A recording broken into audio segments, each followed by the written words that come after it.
Hello বন্ধুরা, আশা করছি তোমরা সকলেই খুব ভালো আছো। আমি শেখ মাসুম আহমেদ এমএস ব্লগ থেকে। তো আজকের যেই মেন ভিডিও পারপাসটা হচ্ছে ব্লগ কামস রিভিউ। তো আমার বন্ধু শেখ সাবির আহমেদ আমারই টিম মেম্বার, যেহেতু এটা আমাদের দুজনেরই চ্যানেল। তো আজকে ওর বাইকটা NS 125 আমরা ওনারশিপ রিভিউ করব। ও প্রায় ধরে রাখো 1-1.5 বছর গাড়িটা কিনেছে।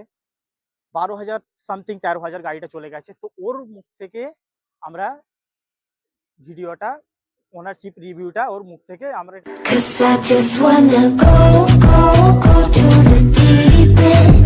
I just wanna go. এটা হলো আমার বন্ধুর বাইক। এইটাই বাইক 125 NS 125, একটা দুর্ধর্ষ লুকের সঙ্গে এই বাইকটা আপনারা দেখতে পাচ্ছেন, একটা মাস্কুলার খুব সুন্দরই একটা লুকের বাইক।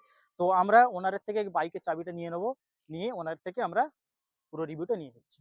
তো বন্ধুরা, আমরা ওনার থেকে বাইকের চাবি নিয়ে নিয়েছি। এটা হলো বাইকের চাবি, তোমরা দেখতে পাচ্ছ। তো তোমাকে প্রথম বাইকের ইনস্ট্রুমেন্ট কালচারটা তোমাকে দেখাই। চলে আসো, ইনস্ট্রুমেন্ট কালচারটা দেখো। দেখতে পাচ্ছ বন্ধুরা যে আমাদের বাইকটা চলে গেছে 12,384 কিলোমিটার। এখানে ক্যামেরাম্যান ভালো করে ফোকাস করো।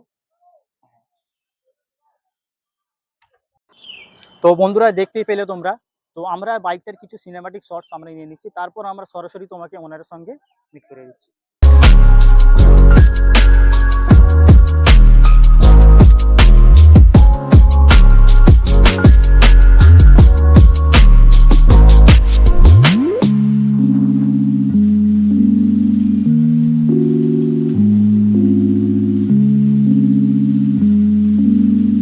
আমাদের বন্ধু শেখ সাবির আহমেদ চলে এসছে অন ক্যামেরায়।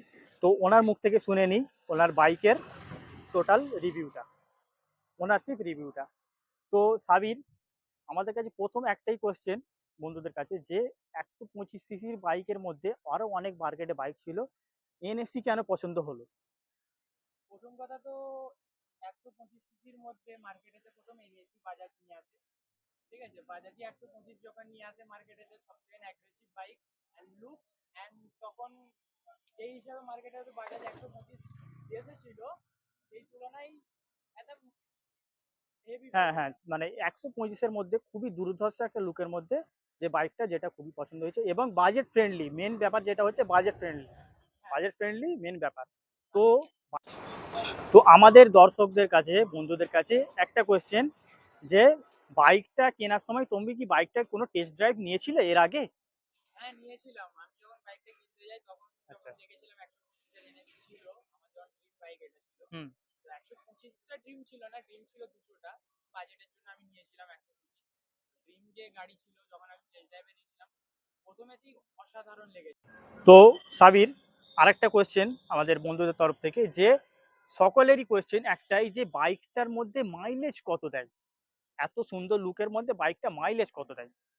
মাইলেজ বলতে পার্সোনালি আমি যদি আমার এক্সপিরিয়েন্স বলছি আপনাদের তো আজকে, তো আমি বলে দিচ্ছি অন রোড মোটামুটি হাইওয়েতে আমি 50-র ওপরে পাই।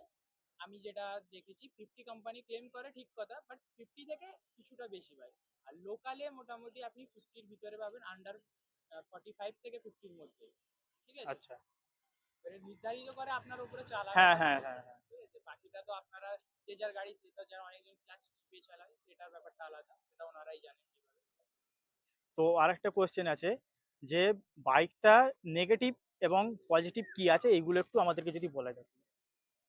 নেগেটিভ বলতে গাড়ি সবসময় নিজের উপরে নাইসের উপরে চালানো, যেহেতু 125 সিসির গাড়ি, গাড়িটা একটু বেশি রেঞ্জ যখন 110 ধরে তখন ভাইব্রেশন আছে। টপ স্পিড কত, গাড়িটা টপ স্পিড কত তুলেছো? আমার পার্সোনাল এক্সপিরিয়েন্সে 117। 117। 125 সিসি গাড়ির মধ্যে 117 খুবই ভালো। যাক, তবুও আমরা সাজেস্ট করব। তো আমরা যেটা সকলকেই সাজেস্ট করব, যে বাইক ওভার লিমিটে না চালানোই বেটার, এবং সবসময় হেলমেট পরে চালাও। তুমি হেলমেট পরে চালাও সবসময়। অবশ্যই। Safety first. তারপর তো বন্ধুরা, ওনার সাবিরের মুখ থেকে তোমরা অনেক কথাই শুনলে, কিন্তু আরেকটা মেন যেটা কোয়েশ্চেন, সেটা হলো সাবির, তুমি পার্সোনালি কি কোনো আমাদের ভিউয়ারদের, যে কেউ নিতে চাইছে 100 বাজেট ফ্রেন্ডলির মধ্যে NS এর, কিংবা অন্য কোনো বাইক হোক 125 সিসির মধ্যে, তো তুমি কি সাজেস্ট করবে NS 125 নেওয়ার? আমি তো বলবো অবশ্যই সাজেস্ট করতে, নিতে বলবো কেনই, নিতে নেবার জন্য দুটো প্লাস পয়েন্ট আছে যেটা আমি বলে দিই।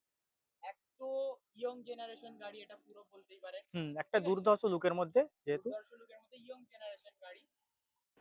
বাজাজ যখন প্রথম নিয়ে আসে আমাদের ইন্ডিয়ার বুকেতে রেসিং গাড়ি 220, তারপরে আস্তে আস্তে নানা রকমের এই এনএস কে নিয়ে আসে, আরএস কে নিয়ে আসে, এইসব যে গাড়িগুলি আপনাদের সামনে নিয়ে এসেছিল সুন্দর একটা গাড়ি। তো তোমরা যারা যারা বাজেটের মধ্যে 125-এর মধ্যে যারা গাড়ি নেওয়ার ইচ্ছা করছো, এনএস 125 নির্দ্বিধায় তোমরা নিতে পারো।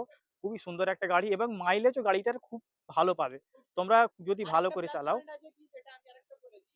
এখানে যে তেল অন অফ করার আছে, ক্যামেরাম্যান একটু দেখিয়ে দাও, তেল অন অফ করার আছে, যেটা কি এখন BS6 আসার পরেতে আসছে না অনেক গাড়ি।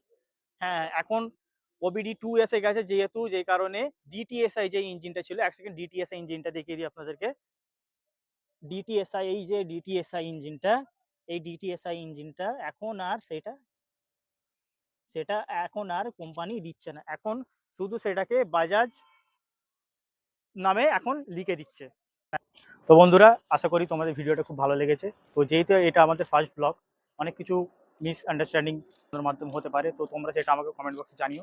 MS ব্লগস, সাবির তোমরা কিছু বলে দাও। আপনারা আমাদের চ্যানেলটাকে একটু সাবস্ক্রাইব আর লাইক করে একটু আপনারা সাহায্য করেন, যাতে আপনাদের সামনে আরো নতুন নতুন আমরা ভিডিও তুলে ধরে থাকতে পারি, আরো নিত্য নতুন জায়গায় যেয়ে আপনাদেরকে দেখাতে পারি। ইন ফিউচার বন্ধুরা আমরা আরো অনেক অন্যান্য ভালো কনসেপ্টের উপরে, ভালো কন্টেন্টের উপরে ব্লগস আনবো। যেহেতু অবশ্যই আমাদের চ্যানেলে পোস্ট হবে MS ব্লগস, তোমরা অবশ্যই লাইক, শেয়ার এন্ড সাবস্ক্রাইব একদম করে লাইক দাও করতে এবং ভুলবেন না বন্ধুরা। পাশে থাকা বেল আইকনটা তোমরা অবশ্যই ক্লিক করে দাও এবং অল করে দাও, যাতে ইন ফিউচার আরো অন্যান্য ভিডিওগুলো আপনাদের কাছে সবথেকে প্রথম নোটিফিকেশন চলে যায় এবং সবথেকে প্রথম আপনারা দেখতে পারেন। ইয়েস, ধন্যবাদ বন্ধুরা।